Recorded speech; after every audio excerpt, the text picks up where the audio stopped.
Heureux ceux qui procurent la paix, car ils seront appelés fils de Dieu. Heureux ceux qui sont persécutés pour la justice, car le royaume des cieux est à eux.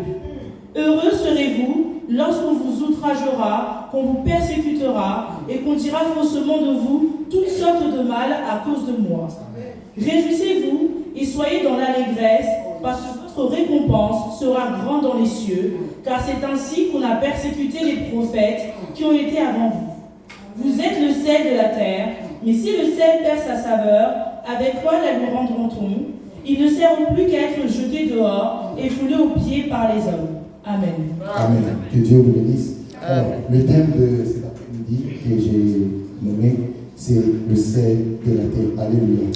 Et avant de parler du sel de la terre dans le verset 13 part, je vais un peu plus prendre ça et là sur le sermon sur la montagne. Alléluia. Amen. Alors, ce texte, c'est le premier discours direct de Jésus-Christ alors qu'il a commencé son ministère terrestre. Et c'est là qu'il commence à parler de béatitude. Alléluia. Amen. Il parle de 8 choses. Et quand je regarde ces 8 choses, je me dis, si le chrétien arrive à comprendre, à mettre en application ces 8 choses, il a déjà son éternité garantie. Alléluia. Amen. Parce que les béatitudes ne nous donnent pas seulement l'espérance d'une vie céleste, mais la béatitude nous donne aussi la possibilité de gagner la terre. Alléluia. Amen. Et j'aime beaucoup plus comment est-ce que Jésus-Christ le fait. La Bible dit, alors qu'il commence, il le va sur une montagne. La montagne qui représente une dimension spirituelle. Alléluia. Amen. Et le disciple Jésus-Christ ne pouvait pas tenir ses discours aussi longtemps qu'il était aux mêmes dimensions, ou à la même dimension que les apôtres. Il fallait qu'il aille à la montagne. Alléluia. Amen. Et ça me permet juste de dire une chose. Il y a certaines vérités, il y a certaines dimensions, il y a certaines choses que tu n'auras jamais de Dieu si tu ne sais pas monter à la montagne. Alléluia. Amen. La montagne qui est la représentation d'une dimension spirituelle, qui est la représentation d'une vie de prière. Si tu n'as pas une vie de prière, tu ne pourras jamais avoir accès au secret de Dieu. Alléluia. Et d'ailleurs même, beaucoup de ceux qui ont développé, ceux qui ont eu la grâce de prophétiser, ils peuvent en témoigner. La vie de prière te permet de visiter, de toucher, de prophétiser même. Alléluia. Et c'est là que Jésus-Christ commence à parler, il dit heureux. Alléluia. Une série de heureux, alors qu'il est en train de parler de heureux, il y a certains points où j'ai envie de discuter avec Jésus, de lui dire, mets une pause, Seigneur, j'ai envie d'échanger avec toi autour de ce que tu dis. Il dit, voici le Matthieu chapitre 5, j'aimerais arriver, je suis là. Matthieu chapitre 5, il dit, heureux le pauvre en esprit. J'ai envie de dire à Jésus, quand tu parles d'un pauvre ne peut pas être heureux. Alléluia. Bien aimé Jésus, revois ton discours, parce qu'un pauvre, c'est un malheureux. Il n'a pas le droit d'être heureux. Mais Jésus dit, heureux le pauvre en esprit. Et il précise, il dit, car le royaume des cieux leur appartient. J'aimerais dire à un pauvre en esprit, sois heureux, parce que le royaume des cieux t'appartient. Un pauvre, c'est une personne qui est dépendant. C'est une personne qui a toujours tendance à tendre la main à l'autre, de manger sur l'assiette de l'autre. Un pauvre, c'est une personne qui ne peut pas manger à satiété. C'est une personne qui a toujours tendance à dire Pesangai, Kabedangai. Et Jésus-Christ dit heureux le pauvre en esprit. Quand il dit le pauvre en esprit, il veut simplement dire heureux ceux qui seront Pesangai. C'est-à-dire qu'ils ne vont pas auprès des autres, mais qu'ils reviennent auprès de Jésus. Il tendance à dire Jésus Pesangai, Jésus Kabedangai. Et Jésus dit heureux sont ces personnes-là, car ils hériteront le royaume des cieux. Alléluia. Amen. Et il continue le verset 4, il dit heureux les affligés, car ils seront consolés. Je ne sais pas, peut-être qu'il y a des affligés au milieu de nous. J'aimerais vous dire que Dieu vous consolera. Alléluia. Heureux êtes-vous parce que Dieu sera votre consolation.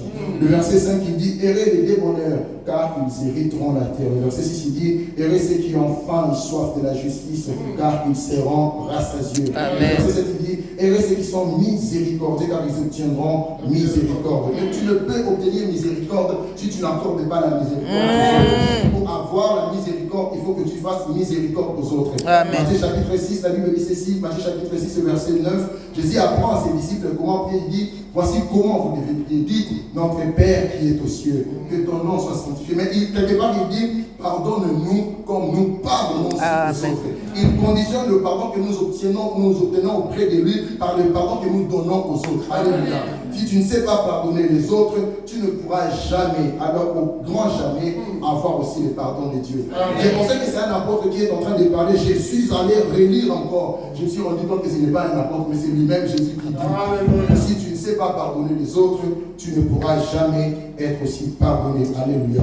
Et toujours dans le même texte, Matthieu chapitre 7, le verset 7, il dit « Errez le miséricordieux ». Alors que le temps ne me permettra pas de m'étaler beaucoup plus sur ça, mais je voulais juste dire quelque chose par rapport au verset 7. Alors qu'il est en train de parler de la miséricorde, je crois que c'est Nombre, Josué chapitre 20 ou Nombre chapitre 9. La Bible dit ceci, Dieu est en train de parler aux enfants d'Israël, il leur dit que vous allez construire des villes de refuge. Ça sera des villes où vous allez faire habiter des personnes qui vont faire du mal, des malfaiteurs. Quand quelqu'un tuera au milieu de vous, vous n'allez pas les mettre de côté. Vous n'allez pas les tuer aussi. Mais vous allez construire des villes. Et parmi ces villes-là, il y a une ville où il dit aux enfants d'Israël, vous allez mettre ces personnes là-bas. Et la Bible dit ceci, une fois que la personne entrera là-bas, celui, on précise même, les vengeurs du sang, ne pourra même plus venger. Pourquoi? Parce que la personne a fui dans la ville de refuge. Alléluia. C'était une ville qui était au milieu des enfants d'Israël. Cela veut dire que j'ai tué, mais dans cette ville où je suis entré, même celui à qui j'ai tué, celui à qui j'ai fait du mal, mais regarde dedans, il se dit, je ne peux pas le toucher. Pourquoi? Parce qu'il est entré dans cette ville de refuge. Alléluia. C'était une forme et un message que Dieu donnait aux enfants d'Israël pour leur dire, au-delà de tout ce que vous allez faire, bâtissez aussi des villes de compassion. Bâtissez aussi des villes de miséricorde. Parce que c'est la miséricorde qui te permet de voir une personne qui t'a fait du mal sans avoir le pouvoir de répondre aussi par un mal. C'est la miséricorde qui te donne la possibilité de voir une personne qui t'a blessé, mais tu te dis que je suis désarmé face à cette personne. Pourquoi? Parce que tu es dans la ville de miséricorde. Alléluia. Donc il dit, errez les miséricordieux. Il est en train de nous dire, errez ceux qui vont bâtir ces villes-là, cette ville-là, où ils vont commencer à placer toutes ces personnes qui vont leur faire du mal, qui vont les blesser, en fait, que ces personnes soient recyclées. Parce que si tu gardes seulement ces personnes, parce que quand tu regardes dans l'Ancien Testament, ces villes-là, la Bible dit que vous allez construire. Les personnes avaient tendance à rester sur cette ville-là. Mais dans la Nouvelle Alliance, tu ne peux pas garder seulement ces personnes dans cette ville-là. Après les avoir mis de côté, tu dois les recycler et les renvoyer dans la ville. Pourquoi? C'est pour éviter la discrimination. Tu risques de discriminer pour dire que Bango va ça côté, Ngana ça côté. Pour qu'il n'y ait pas la discrimination, au Tché, on a pendant un temps, pendant que ta douleur est encore là, ta plaie est encore mauvaise, au Tché, le Bolobi reste encore là. Le temps que l'ami dit ça, quand tu vas te guérir, tu vas dire tu peux aller en paix. Parce que la miséricorde a fait un travail. Alléluia. J'aimerais nous demander, nous dire, construisons des villes de refuge. Amen. Bâtissons des villes de refuge dans nos cœurs, où nous allons distribuer le pardon à toutes ces personnes qui nous font du mal, avec ou sans raison. Bâtissons des villes de refuge. Alléluia. Alors qu'il dit toujours, errez le miséricordieux, il est en train de nous dire que nous devons apprendre à donner le pardon. Nous devons apprendre à accorder le pardon à ceux qui nous font du mal. Alléluia. Et il continue le verset 9, le verset 8, il dit, errez ceux qui ont le cœur pur, car ils verront Dieu. Si tu n'as pas un cœur pur, tu ne pourras pas voir Dieu. Et le verset 9, il dit, errez ceux qui procurent la paix, car ils seront appelés fils de Dieu. Errez ceux qui sont persécutés pour la justice, car le royaume des cieux est à eux. Errez serez-vous lorsqu'on vous outragera et qu'on vous persécutera, et qu'on dira faussement de vous, faussement de toutes sortes de mal à cause de moi. Réjouissez-vous et soyez dans la détresse, parce que votre récompense sera grande. Alléluia.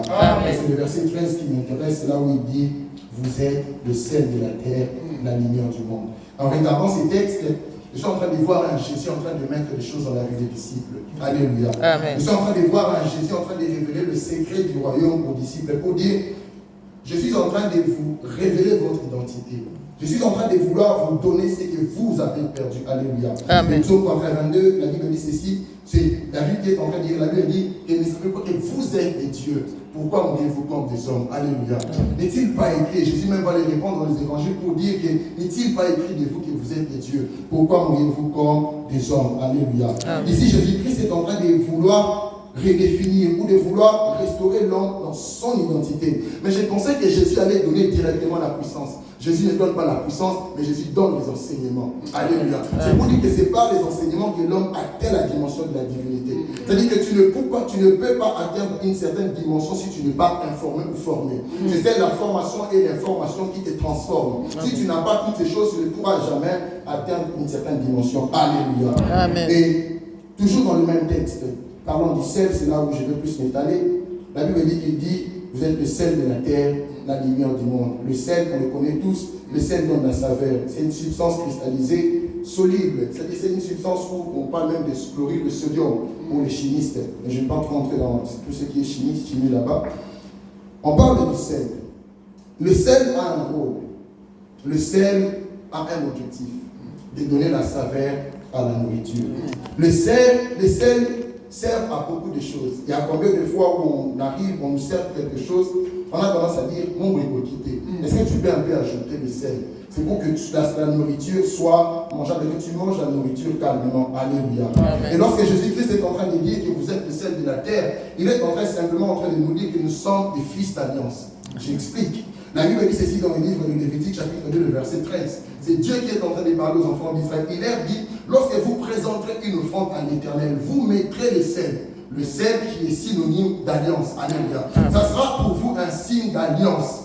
Quand Christ est en train de dire que vous êtes le sel de la terre, il est en train de dire que vous êtes des fils d'alliance. Alléluia. Amen. Je continue toujours. Alors qu'il est en train de parler, il dit, vous êtes le sel de la terre. Il est aussi en train de dire que nous sommes des protecteurs. Alléluia. Amen. Parce que le sel a aussi pour rôle de protéger la nourriture de la putréfaction. Quand il y a le sel dans la nourriture, quand tu mets le sel, beaucoup de personnes, même aux temps anciens, ils se servaient du sel pour protéger la nourriture, pour que la nourriture ne pourrisse pas. Alléluia. Amen. Je voudrais dire à une personne que tu es le sel de ta famille. Amen. Alléluia. À cause de toi, ta famille sera protégée. Alléluia. Dieu peut vouloir frapper, mais il s'est dit, là dans cette famille, je vois, il y a une fille, un enfant d'alliance, je ne peux pas frapper. Amen. Je vais ailleurs. Alléluia. Toujours parlant du sel. Le sel, comme je le disais, ça donne le sens à la nourriture. Alléluia. Amen. Mais ce que je ne savais pas, que le sel stérilise aussi la terre. Le sel stérilise la terre.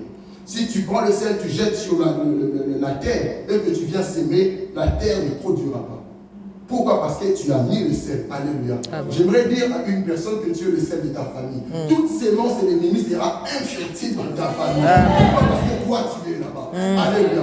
Je comprends mieux ce texte qui dit, toute arme forgée contre moi sera nulle et sans effet. Pourquoi c'est nul et sans effet? Parce que moi, sel, je suis là-bas. Amen.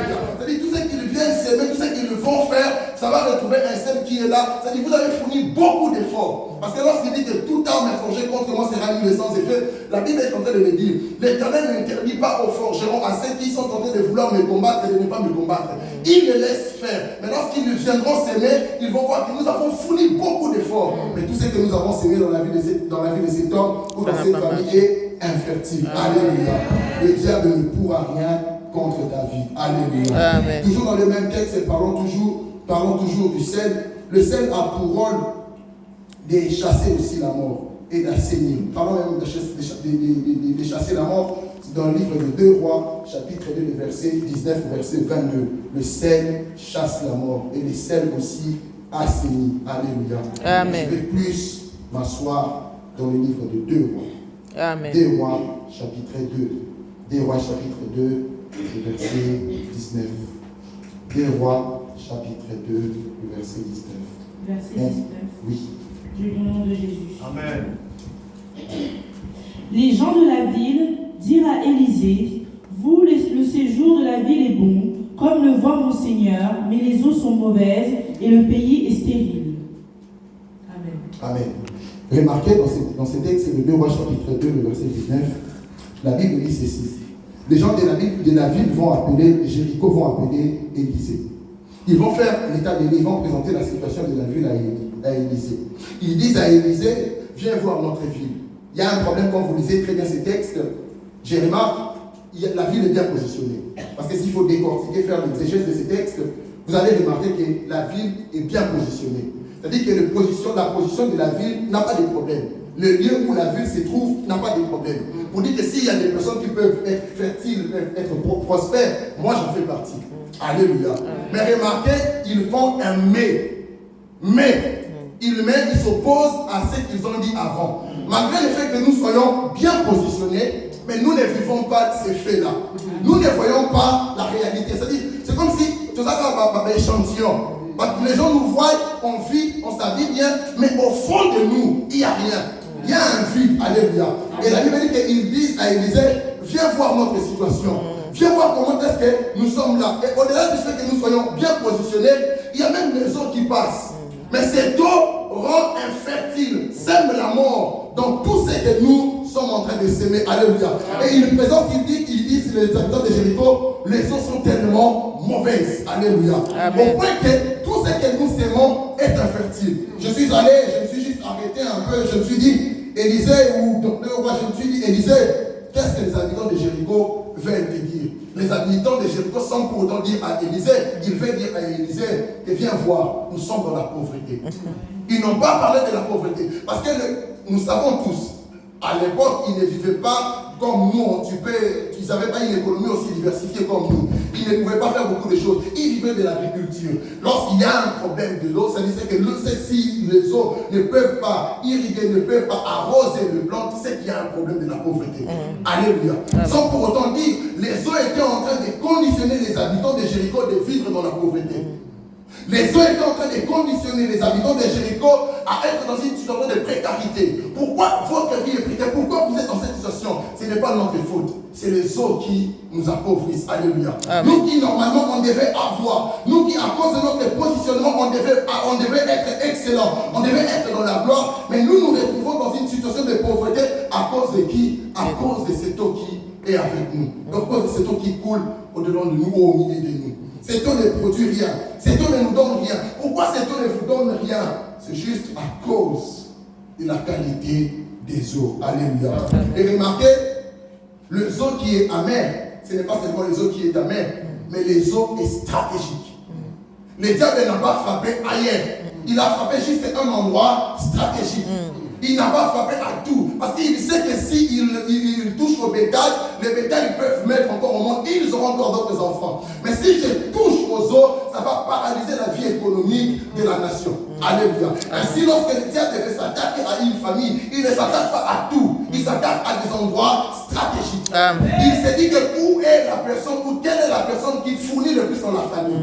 Quelle est la chose, quel est l'endroit, quelle est la personne qui a plus de potentiel. Assurons-nous que la personne soit infertile.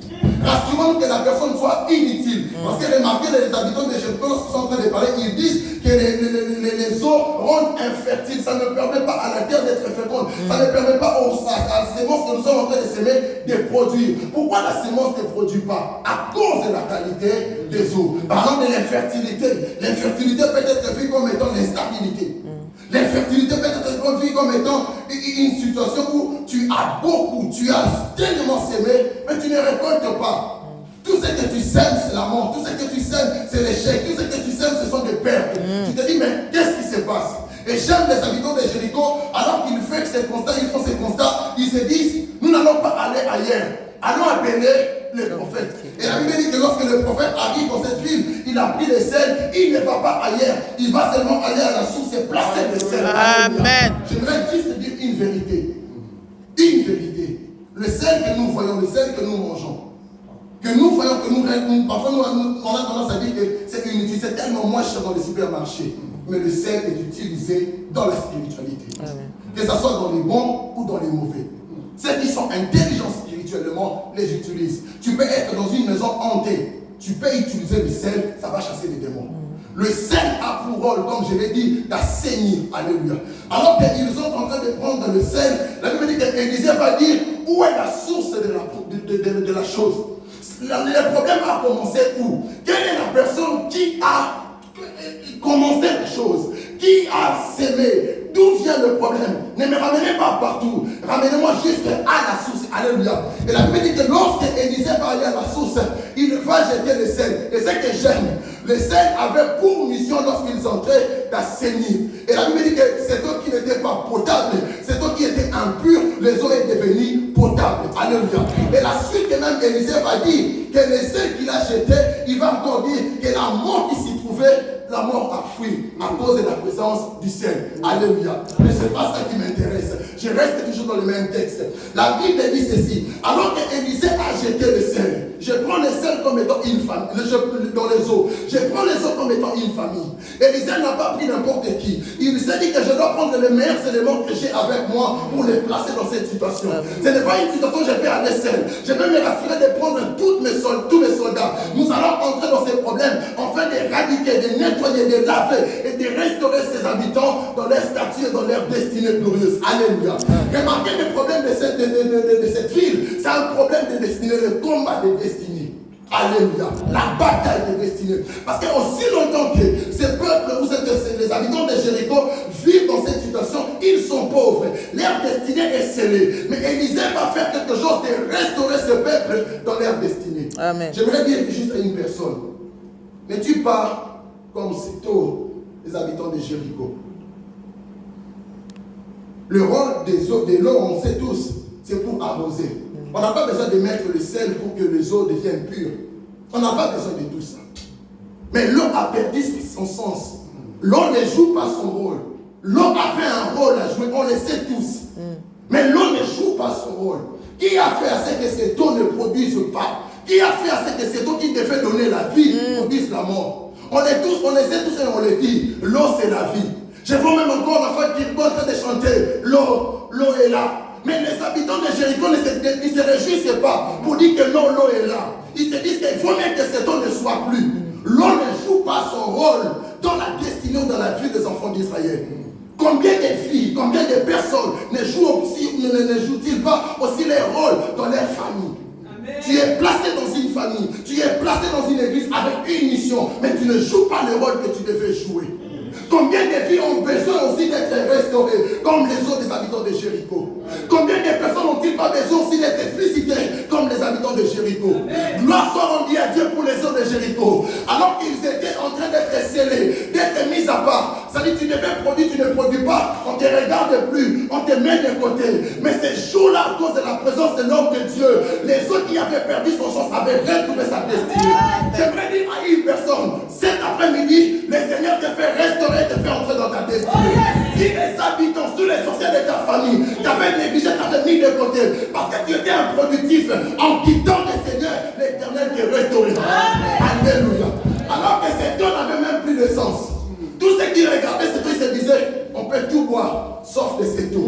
On peut aller dans la maison de tout le monde, sauf dans la maison de telle personne. Parce que si on va là-bas, ni l'élo, là, ni l'élo. Mais j'aimerais te dire, ceux qui t'ont rejeté, te retrouveront encore. Parce que c'est de toi que la gloire apparaîtra. Alléluia. La Bible dit qu'ils sont partis dans cette eau. Ils se sont dit, où est les eaux? Alléluia. Si Élisée a mis les sels pour assainir, pour restaurer les eaux de cette ville dans sa destinée, j'aimerais te dire que Jésus fera aussi pareil. Alléluia. Parce que je n'ai jamais vu Jésus dire que nous sommes les sels de la terre sans que lui-même il soit au centre. Alors qu'il dit que nous sommes les sels de la terre, cela veut dire que lui-même il est. Parce que la Bible ici dans le livre de Corinthiens, c'est l'apôtre Paul qui en parle, il dit que plus nous les contemplons, nous sommes transformés à la même image que lui, de gloire en gloire. Et la seule façon de transformer les peuples ou les disciples pour qu'ils soient à la dimension de Christ, c'était de les enseigner. D'où l'importance des béatitudes. L'importance des béatitudes, c'était de permettre aux disciples de placer, où soit que Christ était en train de placer des vérités dans la vie des disciples, afin de les transformer, de leur dire, regardez le rôle que vous devez jouer dans la société. Vous avez un rôle d'assainir. Combien de destinées, combien de vies ne sont plus potables? Combien de personnes on regarde, on se dit que cette vie n'a plus de sens. Mais vous avez pour rôle, parce que quand il dit que vous êtes le sel de la terre, il est en train de dire que c'est pas vous que j'ai entraîné pour impacter d'autres personnes. Si le sel que Élisée avait pris pour jeter dans les eaux a assaini les eaux et a chassé la mort, ainsi nous aussi dans nos familles, nous avons un rôle de chasser la mort et d'assainir nos familles. Quel est l'esprit mauvais qui habite ta famille? Quelle est cette force qui habite ta maison? Quelle est cette force, quelle est cette Goliath qui dérange ta famille? Alors que les habitants de Jéricho pouvaient se dire que la mort se trouve dans cette eau. Il y a un esprit de mort dans cette eau. Élisée a dit, allons-y seulement, prenons les sels, jetons dedans. Alléluia. Amen. Dieu sait que ta famille est maudite. Dieu sait qu'il y a des sorciers dans ta famille. Mais il s'est dit, malgré que la famille soit maudite, malgré que les sorciers soient là, prenez seulement Élie, mettez dans la famille. Prenez seulement Patricia, mettez dans la famille. Ça suffit. Ça suffit. Parce que je sais que ce que j'aime, le sel est orgueilleux. Le sel est orgueilleux. Et j'aime l'orgueil du sel. Alors que le sel est placé dans la nourriture, le sel n'a pas besoin de demander qui est là, qui n'est pas là. Il suffit qu'il soit dans un lieu, tu sens son goût. Amen. Amen. Tu impacteras. Amen. Si tu avais perdu, tu impacteras. À cause de toi, ta famille reprendra son sens. Amen. À cause de toi, ton mari reprendra son sens. À cause de toi, la mort quittera ta famille. Alléluia. Il dit ceci, vous êtes le sel de la terre, la lumière du monde. C'est toi qui as la responsabilité. C'est toi que j'ai placé. C'est toi que j'ai positionné. C'est toi que j'ai élevé dans ta famille pour que tu changes les choses. Alléluia. Je reste toujours dans les mêmes textes. Je ne quitte pas, je suis là. Amen. Chapitre 2. La Bible dit ceci. Il prend le sel, il le jette dans l'eau. Mais c'est que je ne savais pas que le sel était l'évangéliste. Alléluia. Amen. Le sel est entré dans les eaux. La Bible dit que puisqu'ils avançaient, nous sommes pour 2 mètres cubes. 2 mètres cubes. Quel est moi je suis l'eau, ok. Jésus est Seigneur. Jésus est Seigneur, non, je ne crois pas. Jésus est Seigneur parce que lorsque tu places le sel dans les eaux, le sel transforme les eaux. Amen. Le goût des eaux change. Quand tu goûtes, tu ne sens plus le goût qui était avant. Pourquoi il n'y a plus le goût d'avant? Parce que moi, sel, je suis entré. Le sel était en train d'évangéliser tous les mètres cubes qui étaient là, afin de transformer la nation. Et quand Christ est en train de dire que vous êtes le sel de la terre, il est simplement en train de dire: vous êtes des évangélistes que j'ai placés en ces temps de la fin pour impacter la nation. Amen. Les eaux d'Élysée représentaient aussi l'humanité qui a besoin de Jésus. Amen. De la même manière que les eaux de 2 Rois chapitre 2 avaient besoin du sel pour retrouver sa destinée céleste, de la même manière que l'humanité a besoin de toi pour retrouver sa destinée céleste. Qui peuvent s'élever pour aller évangéliser les eaux de 2 Rois chapitre 2? Qui peuvent s'élever pour aller impacter les eaux de 2 Rois chapitre 2? Alors que les eaux est rejeté, alors que plusieurs vies n'ont même plus de sens, on se dit que non, on est là dans l'humanité. Et j'aimerais te dire que tu seras la meilleure chose qui sortira de ta femme. Et à cause de toi, plusieurs témoigneront, diront: je vais croire en ce Dieu. Alléluia. Et la Bible dit qu'Élisée va prendre le sel pour aller jeter dans les eaux, pour assainir cette eau et chasser la mort. Quelle est la chose qui trouble ta vie? Quand tu regardes ta destinée, quand tu regardes ta vie, est-ce que tu te dis que je joue le rôle que je devais jouer? Est-ce que j'ai la place, j'ai la position que je devais avoir? Si tu ne l'as pas, j'aimerais te dire que Jésus peut te restaurer. Il n'y a que lui qui peut le faire. Il y a des choses qui te font pleurer comme des habitants de Jéricho. Alors qu'ils sont, parce que lorsqu'ils présentent la situation à Élisée, ils sont en train de faire l'état des lieux de leur vie. Ils disent à Élisée: viens voir, regarde l'état des lieux, nous allons faire l'état des lieux. Nous avons les eaux, nous avons les arbres, nous avons la sémence, mais tout ce que nous sémons, c'est 0 na 0. Piaka na piaka. Pourquoi c'est un piaka na piaka? À cause de la qualité de cette eau.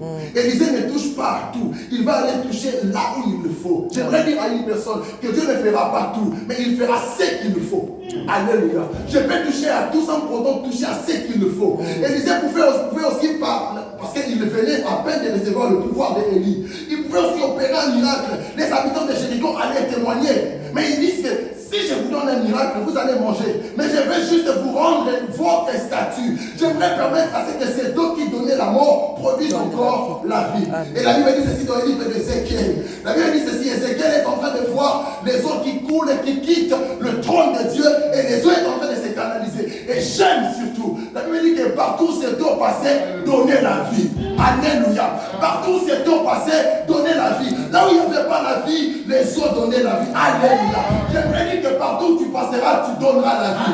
Tout ce que tu toucheras, donnera la vie. Il n'y aura pas de mort en toi. Et je suis en train de lever ma voix, de décréter, de déclarer: la mort qui était dans ta famille quitte. Je suis en train de décréter, de déclarer: l'infertilité qui est en toi quitte. Alléluia. Amen. La Bible dit, alors qu'il est en train de le faire, il le déclare et il le témoigne que au-delà que les eaux soient mauvaises, il y a l'infertilité, Élie. Élisée, il y a l'infertilité dans notre ville. Tout ce que nous sémons, nous ne récoltons pas. N'est-il pas écrit que dans mon pays, il n'y aura pas de femmes stériles ni celles qui avortent? J'aimerais prophétiser et dire, alors qu'il est en train de dire que dans mon pays, il n'y aura pas de femmes stériles ni celles qui avortent. Et permettez-moi simplement, juste une minute. Alors qu'il est dit, il veut simplement dire que dans mon pays, il n'y aura pas de femmes stériles ni celles qui avortent, parce qu'au préalable de le départ, il mettra déjà le sel. Amen. Il mettra déjà une dose de sel qui fera c'est que lorsque l'infertilité viendra, il te trouvera déjà fertile au point qu'il se dira: je ne peux pas rentrer là-bas. Pourquoi? Parce que le travail a été déjà fait. J'aimerais dire à une personne que ses ennemis viendront en retard, parce que Dieu aura déjà fait le grand travail en toi.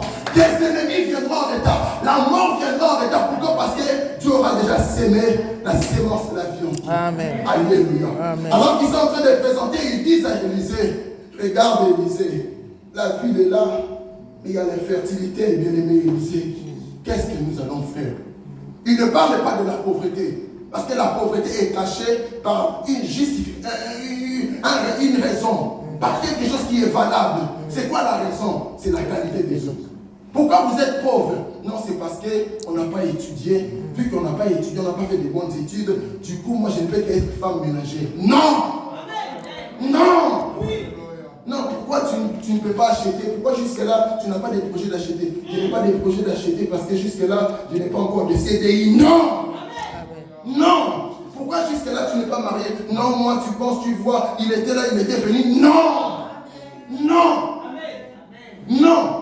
Pourquoi tu ne joues pas le rôle que tu devais jouer? Parce que tu vois moi, parce que remarquez, alors qu'ils sont en train de parler de la qualité des autres, ils ne disent pas qu'ils sont pauvres, remarquez. Pourquoi? Parce que leur pauvreté est justifiée, il y a une raison valable. Pourquoi jusque-là tu n'as pas encore, tu n'es pas totalement guéri? Je ne suis pas totalement guéri parce que les médecins m'ont dit qu'il faut que je fasse l'IRM. Après l'IRM, il faut regarder. Non! Amen. Les médecins peuvent dire, mais ils n'ont pas le dernier mot. Amen. Non.